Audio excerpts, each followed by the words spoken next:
நேற்றையிலிருந்து விழுப்புரம் மாவட்டத்தில் சுற்றுப்பயணம் மேற்கொண்டு இருக்கிறேன். முதல் விழுப்புரம் நகரத்தில், அடுத்தது விக்கிரவாண்டி, அடுத்தது திண்டிவனம், அடுத்தது வானூர். இப்படி ஒவ்வொரு இடத்துக்கு போகும்போதும் அந்தந்த பகுதியில் பார்த்தீங்கன்னா மக்கள் வெள்ளம் அதிகரிச்சுக்கிட்டே போயிருக்கு. இப்போ மயிலத்தில் அடுத்த ஆண்டு நடைபெறுகின்ற சட்டமன்ற தேர்தலில் வெற்றி பெற்றோம் என்ற ஒரு நிலையை அடைகின்ற விதமாக அடுத்த ஆண்டு நடைபெறுகின்ற தேர்தலுக்கு இப்பவே வெற்றி விழா காணுகின்ற அளவுக்கு மக்கள் வெள்ளம் காய்ச்சலுக்கு இந்த தொகுதி ஜெயிச்சாச்சு. உங்களுடைய எழுச்சி ஆரவாரமே இதுக்கு சாட்சி. இன்றைய தினம் திரு ஸ்டாலினுடைய அரசாங்கம் எந்த திட்டத்தை அறிவிச்சாலும் அந்த திட்டத்துக்கு ஒரு குழு போட்டுருவார். அதோட அந்த திட்டம் கைவிட்டுருவாங்க. இந்த அரசாங்கம் குழு அரசாங்கமா மாறிச்சு. அப்படியே அழகா வருவாரு, அப்படியே நடிகர் மாதிரி வருவாரு, போட்டோ ஷூட் போஸ் கொடுப்பாரு, டிவியில் வரும், பேப்பர்ல வரும், அதோட முடிஞ்சு போச்சு அரசாங்கம்.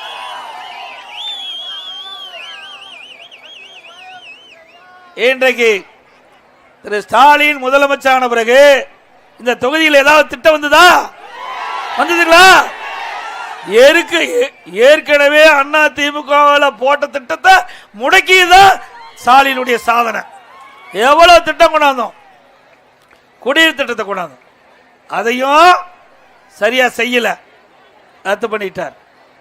அனைத்து இந்திய அண்ணா திராவிட முன்னேற்ற கழக ஆட்சியில் இன்றைக்கு விவசாய பெருமக்கள் நிறைந்த பகுதி மயிலம் சட்டமன்ற தொகுதி. உழைக்க பிறந்த விவசாயிகள் இந்த மண்ணில் வாழ்ந்துட்டு இருக்கிறாங்க. விவசாய தொழிலாளி இரண்டும் இரண்டு கண் போன்றது. இரண்டு மக்களும் நிறைந்த பகுதி மயிலம் சட்டமன்ற தொகுதி. இந்த பகுதியில் இருக்கின்ற மக்கள் இரவு பகல் மாறாமல் பாடுபட்டு உழைத்து வேளாண் உற்பத்தியை பெருக்கி நாட்டுக்கு உணவளிக்கின்ற ஜீவன் இங்கே நீங்க முன்னின்று இருக்கிறீங்க. விவசாய பணி என்பது எளிதான பணி அல்ல. மழையை பொருட்படுத்தாம, வெயிலை பொருட்படுத்தாம, இரவென்றும் பகலென்றும் பொருட்படுத்தாம உழைக்கின்ற உழைப்பாளி விவசாயி. அந்த விவசாயிக்கு, விவசாய தொழிலாளிக்கு இந்த ஆட்சியில் எந்த பயனும் கிடைக்கல. சிந்திச்சு பாருங்க. இதே அண்ணா திமுக ஆட்சியில் நிறைய திட்டங்களை கொண்டு வந்தோம். எண்ணற்ற திட்டங்களை கொண்டு வந்தோம். நிலத்தடி நீர் உயர குடிமராமத்து திட்டம், ஏரி குளம் குட்டை எல்லாம் தூர்வாரப்பட்டது. அதையே நிறுத்திட்டார். பொதுப்பணித்துறை கீழ் வருவது 10,000 ஏரிகள், அதில் சுமார் 6,000 ஏரிகள் தூர்வாரப்பட்டன. ஆக குடிமராமத்து திட்டம் அற்புதமான திட்டமா இல்லைங்களா? மழை காலத்தில் பெய்கின்ற நீரை ஏரி குளம் குட்டையில தேக்கி வச்சு நிலத்தடி நீரை உயர்த்தி குடிப்பதற்கு தேவை நீர் கிடைக்குது, விவசாயத்திற்கு தேவை நீர் கிடைக்குது. அந்த திட்டத்தையும் ரத்து பண்ணிட்டார். அதற்காக 1240 கோடி முழுக்க விவசாய பங்களிப்போடு அந்த திட்டத்தை கொண்டு வந்து நிறைவேற்றணும். இன்னைக்கு மூடிட்ட. இன்னைக்கு கிராமத்தில் இருக்கிற மக்கள் நிறைந்த மக்கள், அங்கங்க ஏழை மக்கள் நிறைந்த பகுதி. அம்மா மினிக்கிள்ளை கொண்டாந்து, அது என்னப்பா உனக்கு வலிக்குது, உனக்கு என்ன கஷ்டமா இருக்குது? அரசியல் காழ்ப்புணர்ச்சியின் காரணமாக இந்த திட்டம் சிறப்பான திட்டம் என்று மக்கள் பேசியது காரணமாக அம்மா மினிக்கிள்ளைக்கு ஒரு நர்ஸு, ஒரு உதவியாளர், அங்க ஏதாவது நோயாய்ப்பட்டா கிராமத்திலேயே அந்த டாக்டர் சிகிச்சை கொடுப்பாங்க. ஏழைகளுக்கு ஒரு வரப்பிரசாதமான திட்டம், அதையும் நிறுத்திட்டார். திருமண உதவி திட்டம் கொடுத்துமா இல்லைங்களா? கொடுத்துமா? ஒரு பவுன் 70,000 ரூபாய்க்கு விற்குது. 70,000 ரூபாய்க்கு விற்குது. திருமண உதவி திட்டத்தின் கீழே ஒரு பவுன் 25,000 50,000 கொடுத்த ஒரே அரசாங்கம் இந்தியாவில் அண்ணா திமுக அரசாங்கம். 6 லட்சம் பேர் பயனடைஞ்சாங்க. திருமண வயது எட்டுகின்ற பொழுது பொருளாதார சூழ்நிலை காரணமாக திருமணம் தடைபடுகிறது.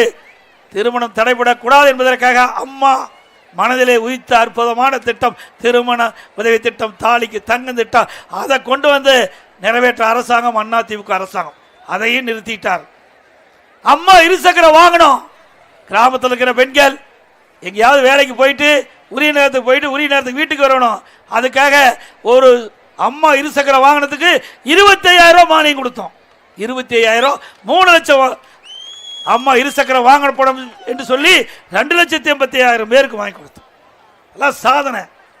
இன்றைக்கு கிராமத்திலிருந்து நகர வரை ஏழை எளிய உழைக்க முடியாத வயதானவர்கள் அவர்களுக்கு 5 லட்சம் பேருக்கு ஒரே காலகட்டத்தில் முதியோர் உதவித்தொகை வழங்கப்படும் என்று அறிவிச்சு எல்லா ஊர்லயும் மனு வாங்கி கிட்டத்தட்ட 4,75,000 பேர்களுக்கு முதியோர் உதவித்தொகை வழங்கிய ஒரே அரசாங்கம் அதிமுக அரசாங்கம்.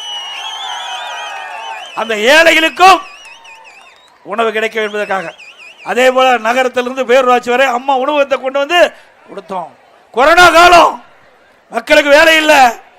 அந்த காலகட்டத்தில் ரேஷன் கடையில் 11 மாசம் ரேஷன் கடை பொருட்கள் விலை இல்லாம கொடுத்தோம்ல அதிமுக ஆட்சியில் 11 மாசம் கொடுத்தோம். கொரோனா காலத்தில் அந்த 11 மாத காலத்தில் மக்கள் துன்பப்படக்கூடாது என்பதற்காக அம்மா உணவகம் சமூக நல கூடத்தில் கர்ப்பிணி பெண்களுக்கு மாற்றுத்திறனாளிகளுக்கு வயது முதிர்ந்தவர்களுக்கு அவர்கள் இல்லத்துக்கே சென்று சுட சுட 3 வேளை உணவு கொடுத்த ஒரே அரசாங்கம் இந்தியாவில் தமிழ்நாடு அரசாங்கம் அதிமுக அரசாங்கம். இப்படி ஏதாவது ஒரு திட்டத்தையாவது நீ கொண்டு வந்தியா? ஏழை மக்களுக்காக என்ன திட்டத்தை கொண்டு வந்தீங்க? எதுவுமே இல்லை. எல்லாம் கொள்ளையடிப்பது. டாஸ்மாக் 10 ரூபா வசூல் பண்றாங்க. டாஸ்மாக் 10 ரூபா வசூல் பண்றாங்களா? ஒரு நாளைக்கு 1.5 கோடி பாட்டில் விற்குது. ஒரு பாட்டிலுக்கு 10 ரூபாய்னா ஒரு நாளைக்கு 1.5 கோடி ரூபாய். நல்லா என்ன பாருங்க, ஒரு நாளைக்கு 1.5 கோடி ரூபாய், 30 நாளைக்கு 450 கோடி, வருடத்திற்கு 5,400 கோடி கொள்ளையடித்த அரசாங்கம் திமுக அரசாங்கம். இந்த ஆட்சி தொடர வேணுமா? தொடர வேணுங்களா? ஊழல் அரசாங்கம் தொடர வேணுமா? 5,400 கோடி ஏழை எளிய மக்கள் இருந்து சுரண்டப்பட்ட ஆட்சி தான் விடியா திமுக ஆட்சி. அது மட்டுமல்ல, இன்றைக்கு எல்லா துறையிலும் ஊழல் இல்லாத துறையே இல்லை. ஒரு தாசில்தார் ஆபீஸுக்கு போய் எழுத மற்ற எந்த அலுவலகத்துக்கு போனாலும் அங்க பணம் இல்லாம எந்த திட்டமுமே நிறைவேறாது. பணம் இருந்தா தான் சான்றிதழ் கிடைக்கும். அப்படி ஊழல் மலிந்த ஒரே அரசாங்கம் திமுக அரசாங்கம், ஸ்டாலின் அரசாங்கம். இதற்கெல்லாம் முடிவு கட்டுகின்ற தேர்தல் 2026 தேர்தல்.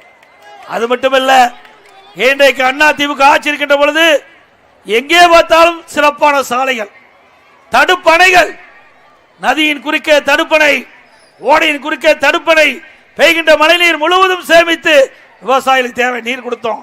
இதெல்லாம் அதிமுக ஆட்சியில் செய்த சாதனை. ஆனா திமுக ஆட்சியில் இப்படிப்பட்ட சாதனையே பார்க்க முடியாது. அது மட்டுமல்ல, இன்றைக்கு வீடூர் அணை கட்டப்பட்டு பல ஆண்டு ஆனாலும் முதல் முறையாக இந்த தொகுதியில் இருக்கிற வீடூர் அணையை 20 கோடி ரூபாயில இன்றைக்கு தூர்வாரப்பட்டது. 20 கோடி தூண்டாணை கொடுத்து. அதே மாதிரி திண்டிவனம் அருகே சிப்காட் தொழிற்பேட்டை, சிட்கோ தொழிற்பேட்டை அமைக்கப்பட்டு இந்த பகுதியில் இருக்கிற மக்களுக்கு வேலை வாய்ப்பு உருவாக்கி அரசாங்கம் அதிமுக அரசாங்கம். மயிலம் தொகுதியில் அனைத்து ஊராட்சிகளுக்கும் பாதுகாக்கப்பட்ட குடிநீர் பணிக்காக நிதி ஒதுக்கீடு செய்து அனைத்து பணிகளும் முடிவுற்ற நிலையில திமுக அரசு செய்ததாக பொய் பிரச்சாரம் செய்யறாங்க. கொண்டு வந்தது நாம பெற்ற பிள்ளைக்கு திமுக காரன் பேர் வச்சுக்கிட்டு இருக்கிறான். அங்கங்க அதிமுக ஆட்சியில் முடிவுற்ற பணிக்கு ஸ்டிக்கர் ஒட்டி திறப்போவலா காணுகின்ற முதலமைச்சர் இன்றைய முதலமைச்சர் ஸ்டாலின் அவர்கள். அதே போல மேல் சித்தாமூர் வல்லம் பகுதியில் ஒழுங்குமுறை விற்பனை கூடம் புதிதாக திறப்பதற்கு அதிமுக ஆட்சியில் நிதி ஒதுக்கீடு செய்து டெண்டர் கோரிய பிறகும் திமுக ஆட்சியில் சரிவர கட்டி முடிக்கப்படாதால் இதுவரையும் பணி முடிவு பெறவில்லை. அதோட மயிலம் தொகுதியில் காலக்குப்பம் சிப்காட்டில் 450 ஏக்கர்ல காய்கனி பதப்படுத்தும் பூங்கா, மெகா ஃபுட் ப்ராசஸிங் பார்க்கெட் 1000 கோடியில அதிமுக ஆட்சியில் கொண்டு வர திட்டமிடப்பட்டது. ஆனா இன்றைய தினம் தனியாருக்கு தாரை வாய்க்கப்பட்டு விட்டது. சிந்திச்சு பாருங்க, இந்த 1000 கோடியில இந்த மெகா ஃபுட் ப்ராசஸிங் பார்க் வந்திருந்தா பல்லாயிரக்கணக்கான பேருக்கு இந்த பகுதியில் வேலை வாய்ப்பு கிடைச்சிருக்கும். அதுவோ இந்த ஆட்சியில் பறிவாயிட்டது. அதே போல மரக்காணத்திலிருந்து உளுந்தூர்பேட்டை வரை கடல் நீரை குடிநீராக்கும் திட்டம் சுமார் 1503 கோடியில அறிவு சகோதரர் நம்முடைய மண்ணின் மைந்தர் சி.வி. சண்முகம் அவர்கள் கோரிக்கை வச்சாரு. அந்த கோரிக்கையின் அடிப்படையில் நானே நேரடியாக விழுப்புரத்துக்கு வந்து அந்த திட்டத்துக்கு அடிக்கல் நாட்டினேன். அரசியல் காழ்ப்புணர்ச்சியின் காரணமாக அந்த கடல் நீர் குடிநீராக்கும் திட்டத்தை இந்த அரசு ரத்து செய்து விட்டது. இப்படி மக்கள் விரோத அரசு இருக்க வேண்டுமா? மக்களுக்கு குடிநீர் வழங்குவதை கூட பொறுத்துக் கொள்ள முடியாத ஒரு முதலமைச்சர் இன்றைய முதலமைச்சர் ஸ்டாலின் அவர்கள். அதே மாதிரி பல்கலைக்கழகம், இங்கெல்லாம் ஏழை மக்கள் என்ன பணக்காரங்க நின்றுட்டு இருக்கிறீங்க. நானும் உங்களை போல கிராமத்திலிருந்து விவசாயம் செஞ்சுக்கிட்டு இருக்கிறேன். உங்க குடும்பத்தில் ஒருவனா நான் இருக்கிறேன். உங்க கஷ்ட நஷ்டம் துன்பம் துயரம் வேதனை அத்தனை நான் அனுபவிச்சவன். மக்களோடு மக்களை வாழ்ந்துட்டு இருக்கிறோம். அப்படி அந்த உணர்வோடு தான் அறிவிச்சார் சி.வி. சண்முகம் சொன்னாரு, இது விவசாய பூமி, விவசாயிகள் இருந்தபுரி, விவசாய தொழிலாளர்கள் இருந்தவர். ஆக இந்த ஏழை மக்களுடைய பிள்ளைகள் இவர்களாவது நல்லா படிச்சு முன்னுக்கு வர வேண்டும். அந்த மாணவ மாணவிகள் நல்ல தரமான கல்வி கிடைக்கணும். அதுக்கு ஒரு பல்கலைக்கழகம் கொடுன்னு சொன்னாங்க. உடனடியாக அம்மாவுடைய திருநாமத்தின் பெயரிலே விழுப்புரத்தில் ஒரு புதிய பல்கலைக்கழகத்தை தொடங்கணும். இப்ப அந்த பல்கலைக்கழகத்தையும் ரத்து பண்ணிட்டாங்க.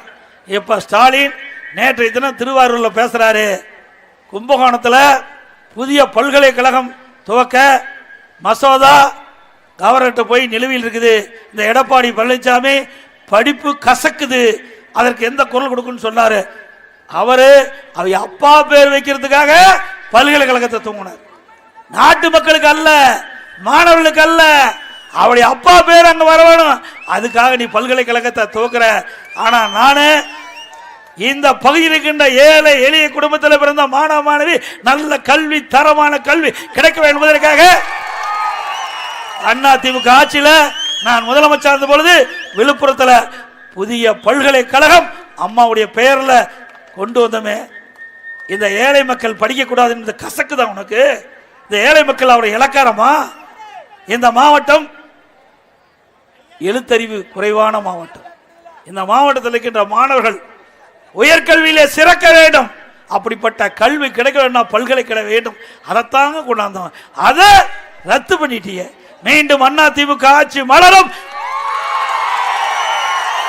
விழுப்புரத்திலே திராவிட முன்னேற்ற கழகம் ரத்து செய்யப்பட்ட அம்மா திருநாமத்தின் பெயரில் புதிய பல்கலைக்கழகம் உருவாகும். உங்களுடைய ஆதரவோடு பல்கலைக்கழகம் தொடங்கப்படும்.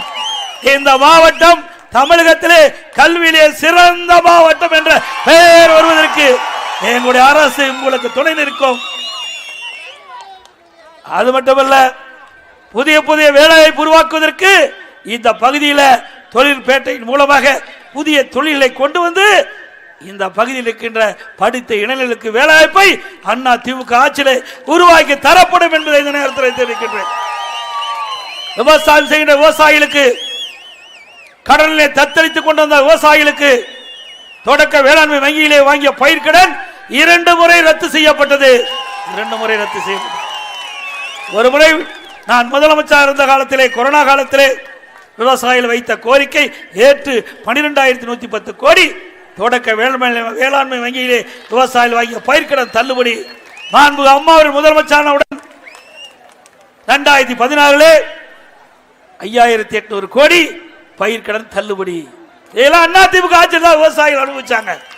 விவசாயிகள் பம்பு செட்டுகளுக்கு மும்முனை மின்சாரம் 24 மணி நேரம் அண்ணா திமுக ஆட்சியில் கொடுத்தோம்.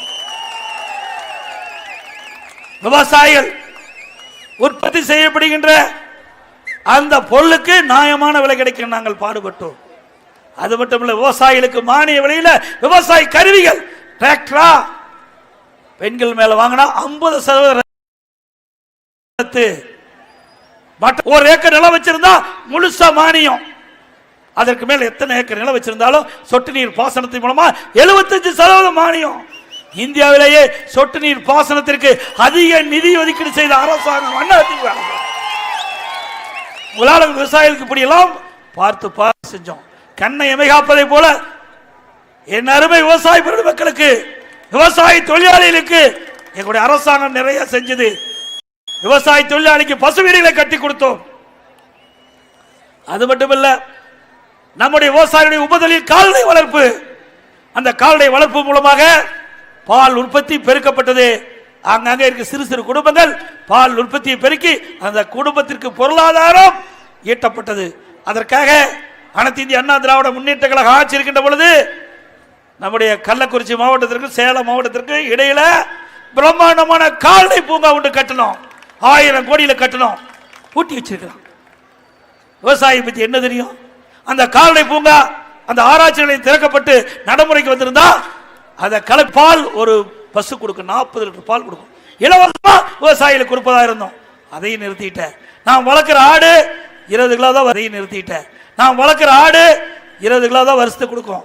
ஆனா ஆராய்ச்சி நிலையத்தின் மூலமாக உற்பத்தி செய்யப்பட்ட அந்த ஆடு 40 கிலோ கிடைக்கும். அந்த ஆட்டை உற்பத்தி பண்ணி விவசாயி கொடுப்போம், விவசாய தொழிலாளி கொடுப்போம். பன்றி வளர்ப்பு, மீன் வளர்ப்பு, கோழி வளர்ப்பு அதெல்லாம் அந்த ஆராய்ச்சி நிலையத்தில் கண்டுபிடிக்கப்பட்டு நம்முடைய விவசாயிகளுக்கு கொடுப்பதற்காக திட்டம் தீட்டினோம். பூட்டி வச்சிருக்காங்க. மீண்டும் அதிமுக ஆட்சி மலரும், அந்த கால்நடை பூங்கா தொடரும்.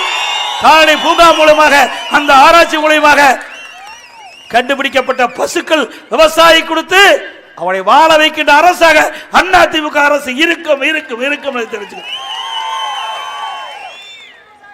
காழ்ப்புணர்ச்சி, பொறாம, நீயும் செய்ய மாட்ட, இருக்கிறவனையும் செஞ்சாலும் விட மாட்டேன். இப்படிப்பட்ட முதலமைச்சர் ஒண்ணுமே தெரியாது, எழுதி கொடுத்தா படிப்பார், அவ்வளவுதான்.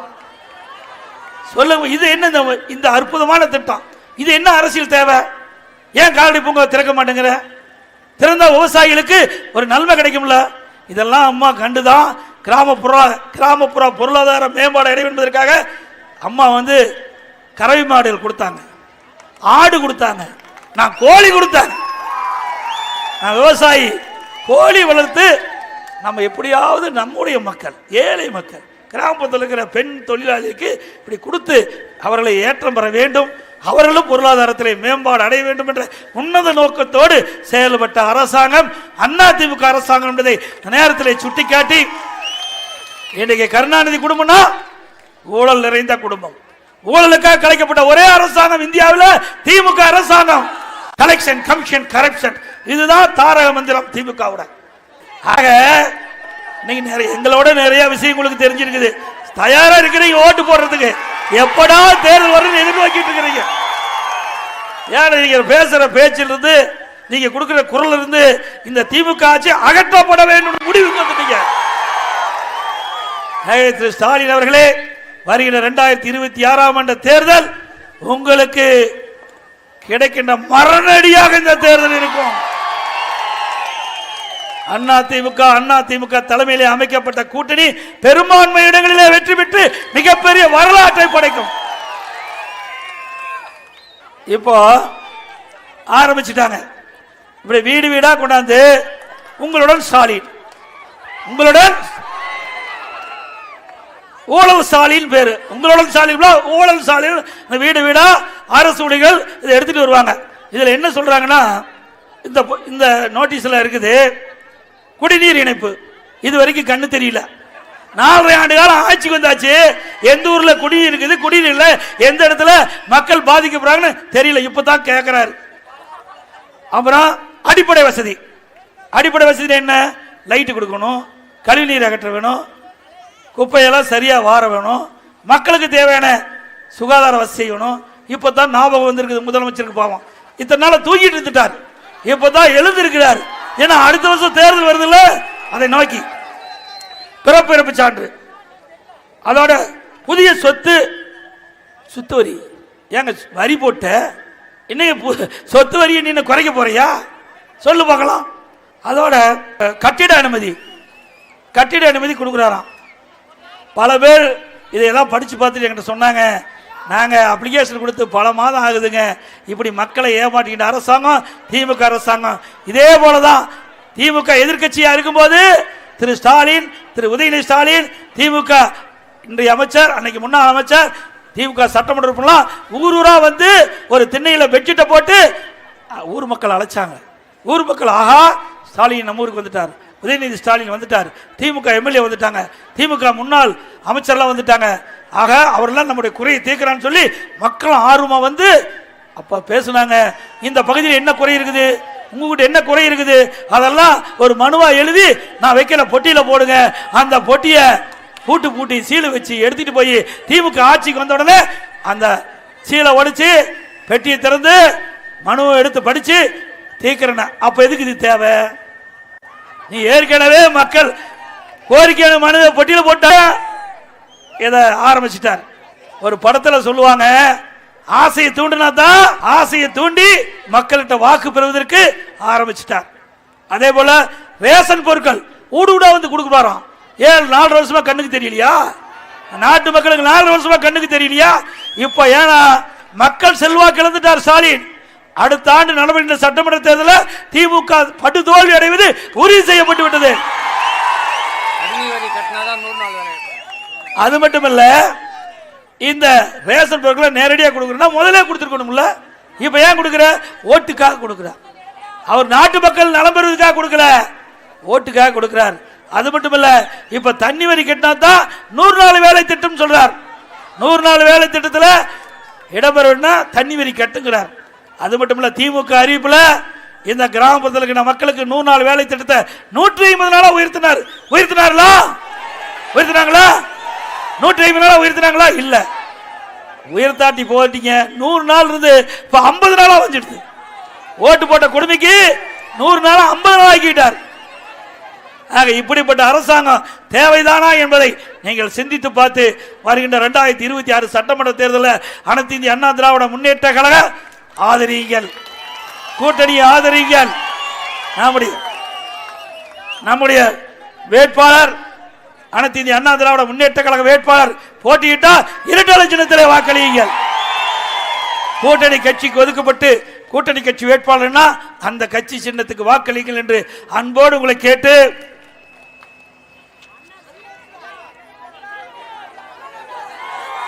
2026 அனைத்து இந்திய அண்ணா திராவிட முன்னேற்ற கழகம் ஆட்சி அமைக்கும். மாற்றம் வரும், மக்களுக்காக ஏற்றம் வரும்.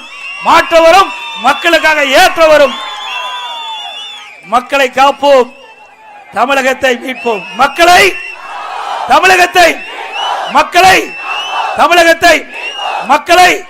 தமிழகத்தை நன்றி, வணக்கம்.